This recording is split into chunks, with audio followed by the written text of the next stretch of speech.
prosesnya gimana untuk menyisihkan nasut, mau tidak mau harus riyadhah diniyah. Jadi latihan rohani. Ya namanya latihan dong mesti agak berat. Uzlah, kemudian tafakur, muhasabah, sholat malam. Pokoknya mendidik diri agar tidak jatuh cinta sama dunia. Nah ini roto abot. Kalau usia-usia kalian mungkin ya masih ambil nafas besar. Ya.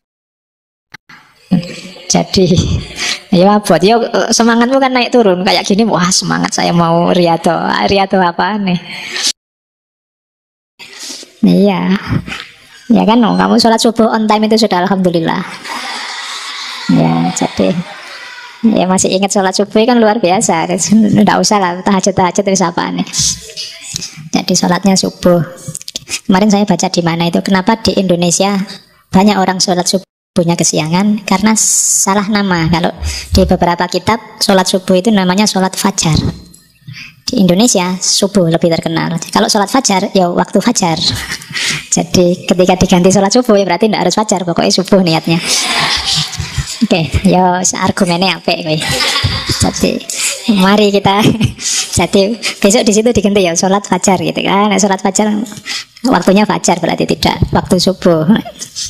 Karena namanya subuh, kadang-kadang jam 7, kadang jam saya lupa ya baca, ada juga referensi bahwa sebenarnya sholat duha itu banyak hadisnya yang dipertanyakan. Coba dicek yang ahli hadis ya. Di beberapa referensi malah ada yang bilang sholat duha itu awalnya karena dulu Muawiyah itu sholat subuh kesiangan. Jadi karena Muawiyah ini sholat subuh kesiangan, ada yang tahu, sampean Amirul Mukminin sholat subuh kesiangan. Loh ini bukan sholat subuh, ini sholat duha ini. Nah, terus dari situ lahirlah banyak hadis-hadis tentang keutamaan sholat duha. Oke, yuk kamu cek sendiri. Yang ahli hadis, ahli sejarah. Oke, nah kok sampai situ ya ngomong riyadhah ya. Jadi riyadhah, latihan batinmu dengan cara memberdayakan fisikmu untuk mengarah ke batin. Jadi kiblatnya harus semuanya Allah. Dunia itu boleh kamu tunggangi, tapi ngadepnya ke belakang. Mungkin kalian baca banyak buku-buku sufi, biasanya sufi-sufi humor yang tentang Nasruddin Hoja itu, simbolnya sufi itu kan naik keledai, tapi tidak ngadep ke depan, ngadep ke belakang. Keledai itu simbol dunia, ya kita butuhlah dunia, butuh makan, butuh minum, tapi ngadepnya ke belakang. Maksudnya kiblatnya jangan kiblat dunia, kiblatnya tetap ke atas Allah. Jadi ada apa-apa ngajaklah Allah. Ngaji kayak gini ya ajaklah Allah ke sini. Kalau kamu sedang pacaran, ajaklah Allah pacaran. Biar pacarannya Islami. Loh iya kan? Loh, kalau kamu pacaran ngajak Allah kan anda enak ada Allah ini kan gitu. Ya kan? Mau pegang tangan juga ndak enak. Kalau iblis yang datang kan kalau dua orang, yang ketiga setan kan. Kalau setan kamu malah nekat, alah setan aja kok.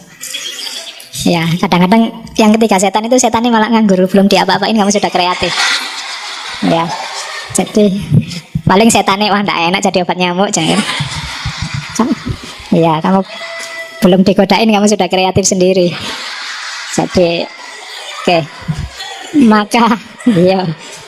Jadi kalau ada yang bilang hati-hati loh, jangan berduaan, yang ketiga setan, ndak ngefek. Ada setan, nggak ada setan sudah kamu jadi setan dewe.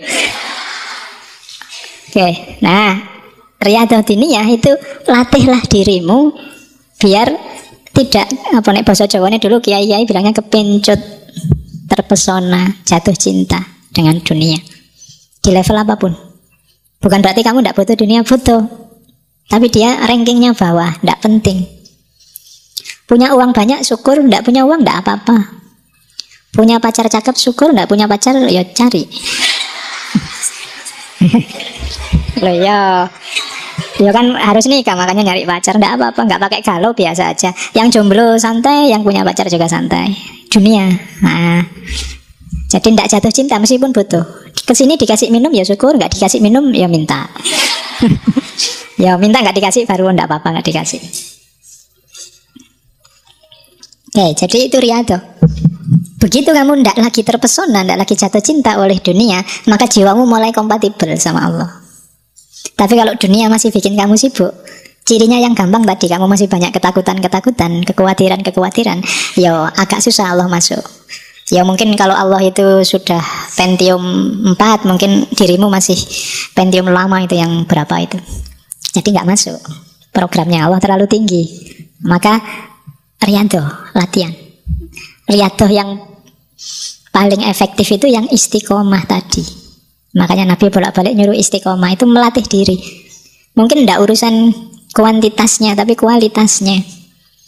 Daripada kamu ujuk-ujuk baca buku filsafat banyak minggu ini, mending tiap hari baca dikit-dikit. Itu biasanya lebih manfaat, lebih melatih diri. Jiwa juga begitu. Kadang-kadang kan kamu kan gitu, kalau pas lagi kayak sekolah-sekolah hari ini loh, ujuk-ujuk semua bikin doa bersama, sholat malam karena mau UAN. Ya kan? Jadi sing biasanya tidak pernah doa, sekarang doa bersama, sekarang tahajud bersama, ngundang kiai-kiai semua diundang. Hanya ketika mau UAN, dianggapnya malaikat tidak ngerti. Ya kan? Kalau pas lagi butuh aja sekarang gitu-gitu. Dan ya coba kapan-kapan kamu bikin tulisan tentang itu ya. Gitu. Jadi religiusitas yang anget-anget ayam. Kadang semangat, kadang ya kalau pas lagi mantep-mantepnya itu neng kampus bawa tasbih kayak itu ya kan. Ya. Kalau pas lagi malas udah diajak sholat ya wakil lah dulu gitu. Jadi riyadhah, didik dirimu biar tidak jatuh cinta sama dunia. Karena ada ceritanya siapa? Ibnu Arabi itu satu ketika dia punya teman sufi yang tinggalnya di tepi pantai. Temannya yang di tepi pantainya punya murid. Nah, satu ketika dia nyuruh, coba kamu pergilah ke Syekh Ibnu Arabi, tanyakan siapa tahu dia punya pesan untukku. Nah, begitu datang ke rumahnya Ibnu Arabi, murid si temannya ini kaget, ini orang rumahnya besar sekali kayak istana. Sementara guruku gubuknya kecil di tepi pantai, tiap hari ya paling mancing, dimakan sendiri terus ibadah. Ini orangnya luar biasa, tapi lah kok guruku minta dinasehati. Harusnya kan kebalik, yang kelihatan sufi beneran ya guruku yang di tepi pantai itu. Begitu tanya, ini saya pesan dari guru, jenengan mau pesan apa untuk guru saya? Terus pesannya, jangan terlalu terpesona oleh dunia. Wah, ya kan, itu kan pusing muridnya. Ini yang kaya raya dia malah pesennya jangan terpesona itu pada guruku.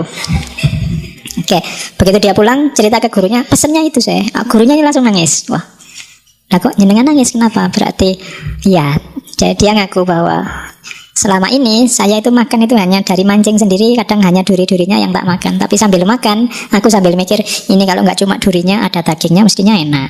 Kalau nggak cuma ikan, ada daging yang lain mestinya enak. Jadi sambil mikir itu. Sementara Syekh Ibnu Arabi itu meskipun rumahnya kaya luar biasa, tidak pernah sedikit pun dia mikir tentang hartanya. Mau habis saat ini juga tidak apa-apa, mau tidak punya apa-apa juga nggak masalah. Jadi itu yang bikin gurunya terus sadar. Jadi sufi tidak sufi itu tidak tergantung kekayaan, tapi bagaimana batinmu tidak jatuh cinta pada dunia. Ya, cirinya tadi nggak ada hal dunia apapun yang bikin kamu takut dan gelisah. Yang bikin kamu takut dan gelisah cuma satu, kalau kamu merasa jauh sama Allah. Oke, jadi itu proses riyadhah diniyah. Biasanya kalau para sufi latihannya ada makomatnya, ada step-stepnya. Dan hulul ini termasuk makom-makom puncak.